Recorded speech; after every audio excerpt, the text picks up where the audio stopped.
నిర్ణయం వల్ల సికింద్రాబాద్కు ఒక ఐడెంటిటీ అనేది లేకుండా, ఒక అస్తిత్వం అనేది లేకుండా సికింద్రాబాద్ని శాశ్వతంగా చరిత్ర పుటలకి మరి పరిమితం చేసే విధంగా ఈ ముఖ్యమంత్రి ఈ ప్రభుత్వం తీసుకున్న ఒక నిర్ణయాన్ని వ్యతిరేకిస్తూ, ఒక రాజకీయ పార్టీ కాదు, సికింద్రాబాద్లోని అన్ని వర్గాల ప్రజలు ఒకటై, దానిలో అక్కడ ఉన్న ప్రజాప్రతినిధులంతా మా వాళ్ళు.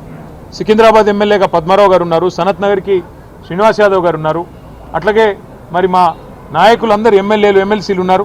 వారందరినీ కూడా వారు ఆహ్వానించారు.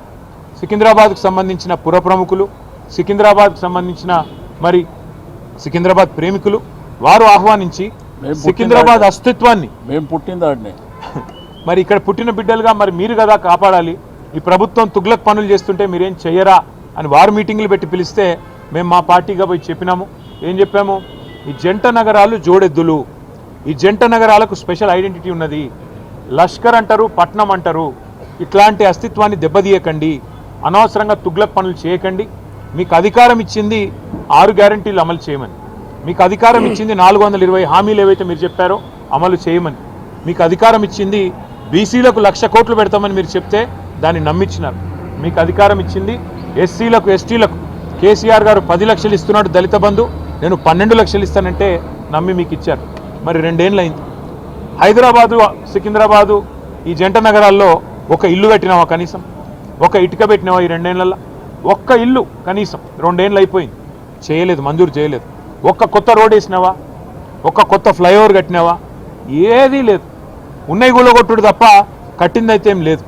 ఆ కూలగొట్టే క్రమంలో విధ్వంసం మాత్రమే తెలిసిన ఈ ముఖ్యమంత్రి ఇవాళ సికింద్రాబాద్ అనే పదాన్నే లేకుండా విధ్వంసం చేసే ఆలోచన చేస్తుంటే దాన్ని ప్రతిఘటిస్తూ ఇవాళ సికింద్రాబాద్ పెద్దలందరూ కలిసి ఒక శాంతి ర్యాలీ అని పెట్టుకున్నారు. దానికి మమ్మల్ని అందరినీ ఆహ్వానిస్తే ఇవాళ ఉదయం అందరం తెలంగాణ భవన్లో సమావేశం అవుదాం, ఇక్కడ సమావేశమై మన గౌరవ ప్రజాప్రతినిధులందరం కూడా కలిసికట్టుగా పోదాం, సంఘీభావం చెప్దామని చెప్పి మేమందరం ఇక్కడ చేరుకున్న తర్వాత మాకు తెలిసింది శ్రీనివాస్ యాదవ్ గారిని హౌస్ అరెస్ట్ చేసే ప్రయత్నం చేస్తున్నారు, పద్మారావు గారిని హౌస్ అరెస్ట్ చేసినారు, మిగతా మన కార్పొరేటర్లని, మిగతా మా నాయకులని దాదాపు 8,000 మంది మా సోదరులని సోదరిమణులని ఎక్కడి వాళ్ళని అక్కడ అరెస్టులు చేస్తూ ఉన్నారని చెప్పి ఇక్కడికి వచ్చిన తర్వాత తెలిసింది. అందుకే నేను తుగ్లక్ ముఖ్యమంత్రి గారికి చెప్పేది ఒకటే, మీ అధికారం అపరిమితమని మీరు అనుకుంటున్నారు. అధికారం 5 ఏళ్లకు ఒకసారి ప్రజలు రెన్యూ చేస్తే మళ్ళీ వస్తుంది తప్ప మీ ఇష్టం ఉన్నట్టు తుగ్లక్ పనులు చేస్తూ పోతుంటే అధికారం ఎవరికి శాశ్వతం కాదనేది ముఖ్యమంత్రి గారు గుర్తుపెట్టుకోవాలి. ఇంకొక మాట కూడా ముఖ్యమంత్రి గారికి నేను చెప్పేది, మీరు మీ కాంగ్రెస్ పార్టీ శాశ్వతంగా మరి ద్రోహులుగా చరిత్రలో మిగిలిపోతారు.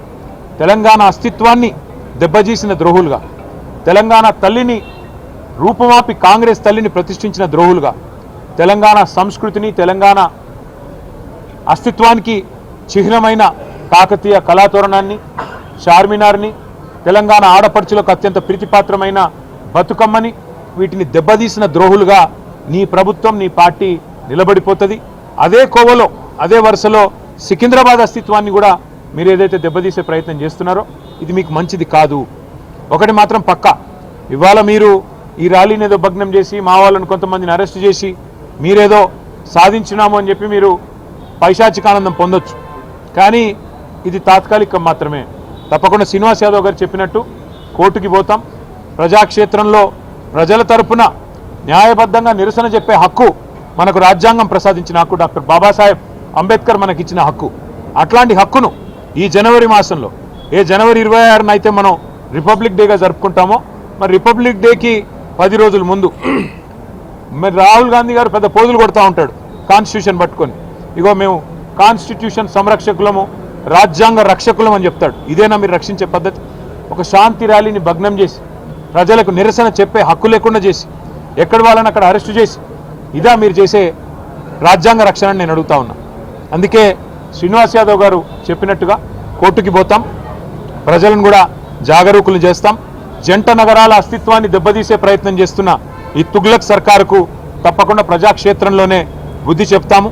అట్లాగే నాకైతే సంపూర్ణమైన విశ్వాసం ఉంది, తప్పకుండా మళ్ళీ కేసీఆర్ గారి నాయకత్వంలో మా పార్టీ